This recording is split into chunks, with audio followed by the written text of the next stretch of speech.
Welcome, everyone, and thank you for joining me today, a webinar hosted by DC Smarter.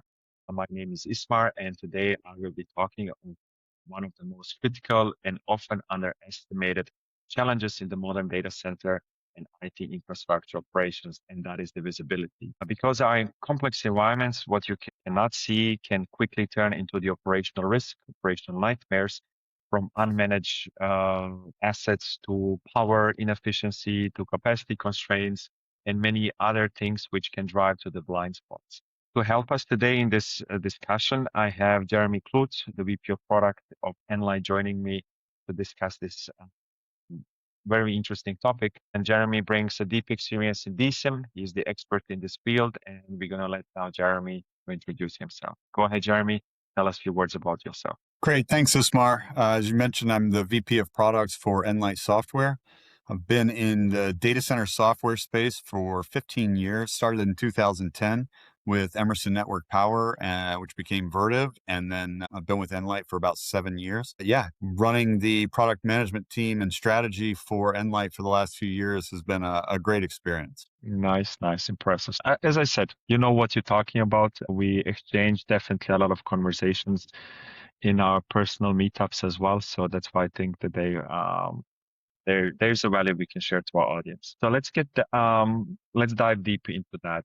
And we want to talk about the things what we don't see. What do you think, or where do you see typically the gaps in infrastructure environment with your partners, talking with your customers, peers, where that gap comes from? Yeah, it's a good place to start, isn't it? What don't people know, and why do they even come to look for a DCIM solution at any rate? Generally, and I would say this has transitioned a fair bit over the last 15 years in my experience. Early days, we saw customers really mostly managing data centers with spreadsheets. And I think that's been everybody's experience. There are still a few people like that out there. Generally, I would say enterprise level data centers, but by and large, people are realizing that they don't know what they have. They don't know where things are. They don't know the business groups or owners of assets inside the data hall. And they struggle then to understand where they have capacity. You have ever increasing demands on, I need to place more servers. I need to do, and especially with, the advent of AI and people bringing in all sorts of AI infrastructure, where do you have the power, space, and cooling availability to do anything with those assets? And I think that's where it really started. More and more, we're seeing people have had some kind of experience with a data center infrastructure management tool, and they either find that it doesn't, functionally or well integrate with third-party applications that they're using. So their ticketing systems, their CMDBs maybe don't have good visibility and integration with the assets in the data center. And so that more and more where we see, I think, a lot of success is with our wealth of integrations and things like that. So customers really are moving up that maturity curve from not knowing what they have or where it is to now they know, but they have to really get a tighter integration with other systems in the data center. And, I think then where do we see the future going is going to focus on, all right, they know what they have. It's all integrated with their enterprise applications. And now it's really about how do they streamline, become more efficient, more productive, and more optimized. I mean, you touch upon there on a lot of topics, right? And the one I wanna stick a bit for a moment is around the capacity. Yeah. So you said power capacity, space capacity, and so on. Is that a risk? I mean, I also hear a lot says we don't know what we have, or I don't know how much capacity I think. Is that a risk, but not knowing that information? Do you think that there is something that can actually go wrong based on Certainly. what Yeah. Well, I think there's actual physical risk in that, as well as, budget overruns and things of that nature. Everyone's having to do more with less. So you can't, I'll take the budget part first. You can't just over provision anymore. Nobody really has that luxury. You're not seeing people building data centers and redundancy on cooling capacity. Certainly with power, everybody in the news is talking about the constraints that AI are putting on the power grid, both in Europe as well as in the US. And so you've seen all sorts of new on-site nuclear generation. You're seeing people doing various and sundry ways to offset the lack of power in the grid. Companies that were not telcos going back to some form of DC power so that they can actually adequately power their high performance computing clusters and things of that nature. So it's a very interesting time around looking at capacity and what the actual constraints are. You can't afford to overbuild, and you can't afford to overrun or overspec your data center because there's not enough power there to do it, right? So you have to very much know what's available and what you can use. And we've seen really good efforts in this. One thing that the I think everybody knows about at this point is the data center optimization initiative that the US government went through several years ago, Okay. where it was all about identifying stranded capacity, identifying consolidation opportunities, people that have multiple data centers, data halls. And you see big companies as well that through acquisition pick up new data halls at a pretty rapid pace sometimes. But when you do that, you start to lose sight of where you have capacity or where you could consolidate your infrastructure. And all of those things, actually having a view into that and understanding it makes everybody more efficient and certainly more cost efficient. Yeah. No, I think that the one you just mentioned that happened as a government initiative in the US, similar happened to the in the Europe as well a few years back. Because what I believe is that it's not anymore something it's nice to have. I think that the governments, the states have realized that they need to protect this well, the assets they have, and that's the infrastructure, right? So if it's a facility infrastructure, talk about energy, power, or anything else that runs on top. So having this now kind of evolution on the data center, I mean, the data centers are evolving since they started, since we started building about it. How the DCIM is following with that trend? I mean, you mentioned the AI, we mentioned about being precise on the capacity. We have now with the AI, liquid cooling and those kind of stuff.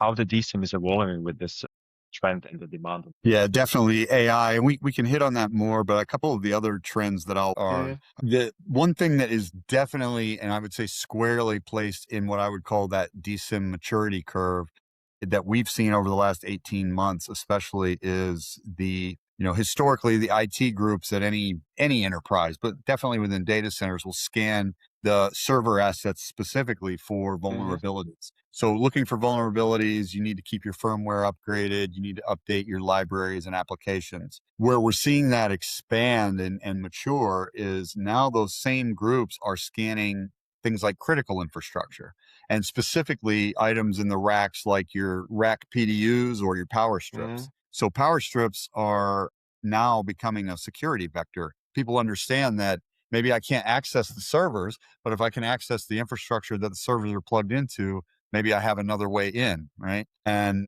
anybody looking for to do nefarious deeds can certainly uh, exploit any of those kinds of openings. And so yeah, people are saying, hey, you've got to update the firmware on your power strips. Well, that's a laborious task in most cases. It's usually historically people would say we really don't do it. We just kind of plug and play, right? But now when they do have to upgrade, it might be taking a USB stick out, plugging it into mm, the USB port on the power strip itself and affecting the firmware upgrade. Very manual, very one at a time. And, at scale, if you're saying if you have 5,000 racks, you probably have 10,000 rack PDUs, you're talking about an enormous amount of effort and time. So mhm, one person is going to have to do that manually. So what we did, for instance, was offer the ability in our system to upgrade those in batch. So now you can batch that work. One person just configures the running of all of that, but then the work is done by the system. You can run that off hours or whatever works for you, but it's a super efficiency play. And so we mhm, see customers definitely going in that direction as they mature. They know where their assets are, they understand their capacity, they have matured through the use of a system, and now they have new concerns that they can address in this way. And it really helps to offer that automated approach. The other thing I would say is everybody for the last 15 years has been talking about PUE, but you're starting to see much more concern around metrics, even if legislation and mandate hasn't driven them there yet. You're still Hmm. starting to see people talking about sustainability. What's the sustainability of my environment? What is it? You've got the EED, the Energy Efficiency Directive in Yeah. Europe, that is driving people. First reporting was in 2024. And so new metrics, new ways to report, and people care about this. They are collecting this data. And so it behooves them to use a tool that was built and designed, purpose built to capture that data, and then that creates the benchmarks, right? So now you know how to improve, which levers need to be tweaked, and so on.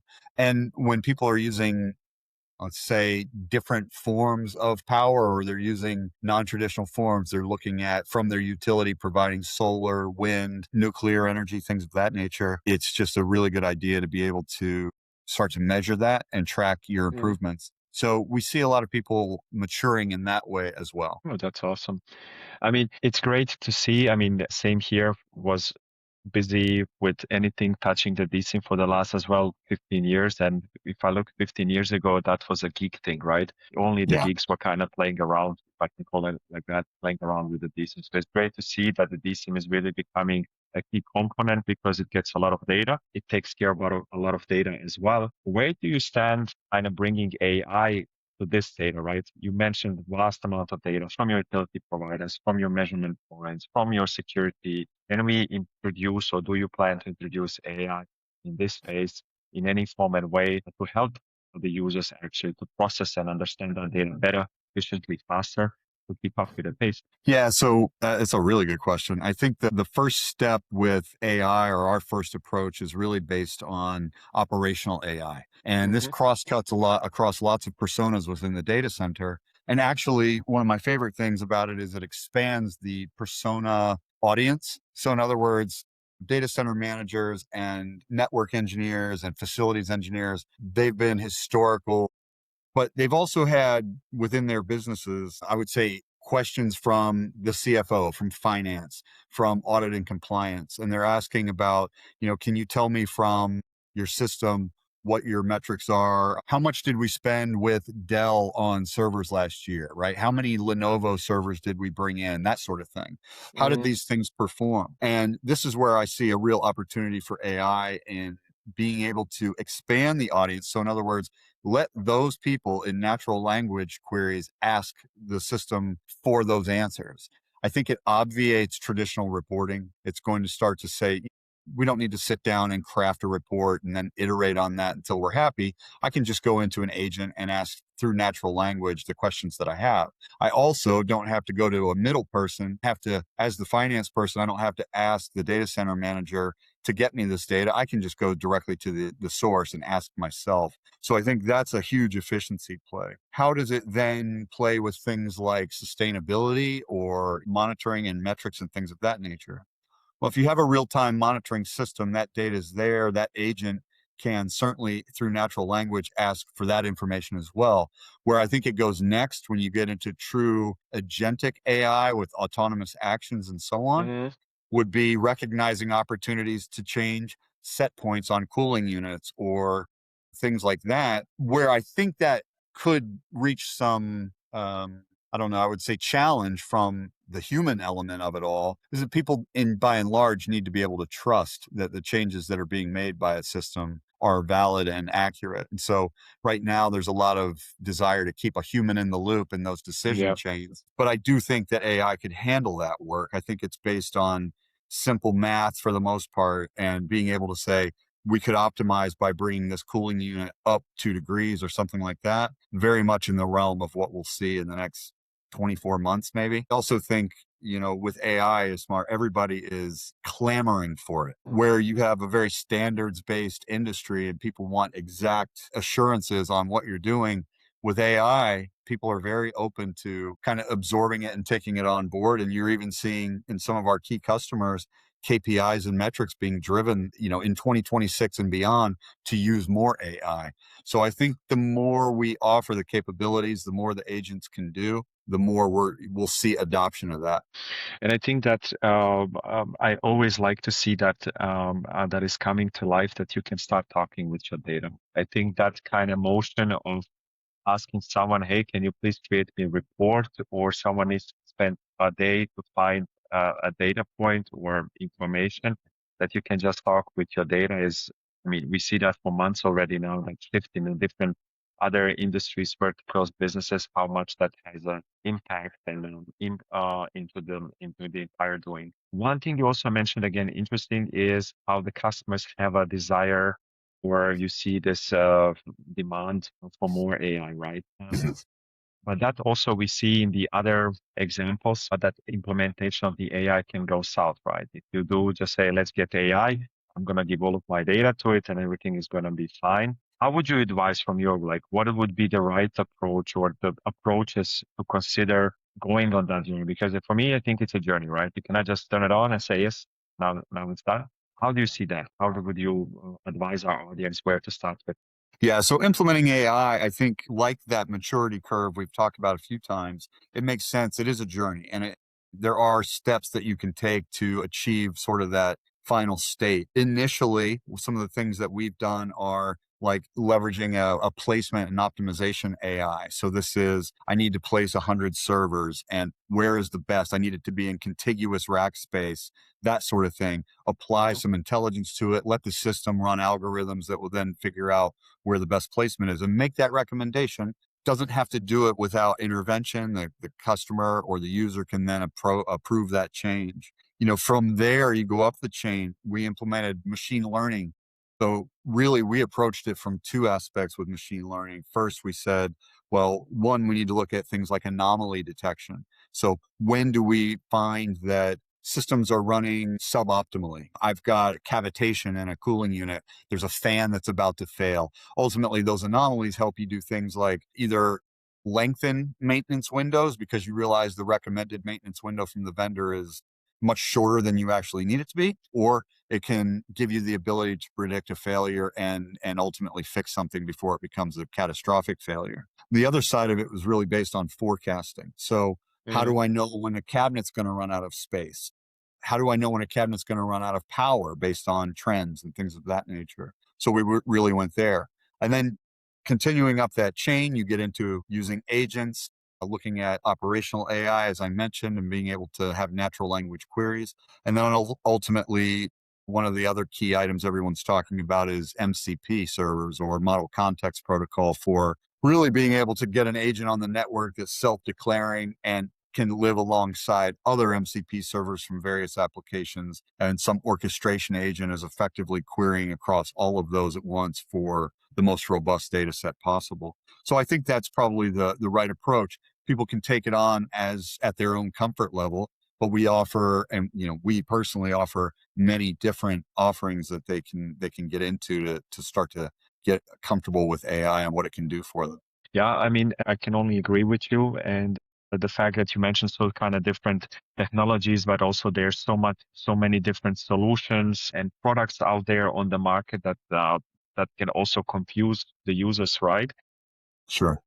What is the kind of, in your opinion, the most common misconception people have when they try to implement these? We talk about all about now the benefits, everything what you can get, but still I have a feeling in many cases there is a misunderstanding, misconception when someone goes along, invests, implements, and then something goes wrong. What could that be? Like, where are the traps you could advise our audience to be aware of when going on that journey? Okay. Yeah, that's a good one. I think if I go way back to the beginning of, say implementation, or someone who's just implementing for the first time, I think what they find very quickly is either how little data they have or how poor the data Mm. is that they have. So data cleansing is an enormous, initial step in the whole journey with DCIM, and making sure that what they have is accurate. Everybody says garbage in, garbage out, right? So Yeah, the DCIM is going 100%. to reflect the data the way you have it. So that's one thing.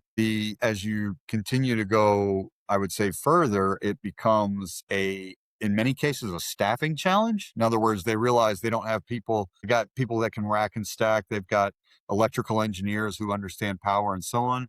Maybe they're challenged on understanding thermal. Maybe the organization has a very solid split between IT and facilities. So they have an outsourced facility group, for instance, that or a contracted facilities team.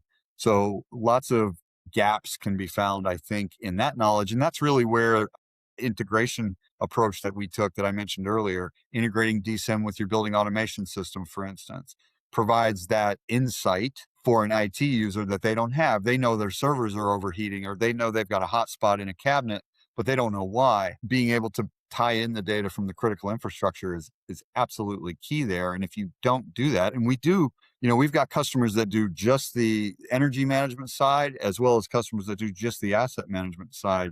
But it's always better when the full portfolio is brought together, and everything is in sync. And then, I mentioned it early in the discussion, but integrating with your other applications like ITSM and CMDB is absolutely huge. You're seeing anyone that uses ServiceNow or BMC or these other systems want those systems integrated with, in our case, Nlyte, but they're DCIM. And so, I think that's another key thing that people might find as they go, that those are things they absolutely have to bring in order to be as optimized as possible. Mm. No, appreciate that, and thanks for sharing your experience. So now, just kind of looking at the clock, not to get in trouble with our marketing, right? We need to prepare all of this at the end. Okay. I still want to hear where do you see future is taking us in this space? Like, are we just going to be talking AI? Is it what is your forecast for the next couple of years? Just Yeah.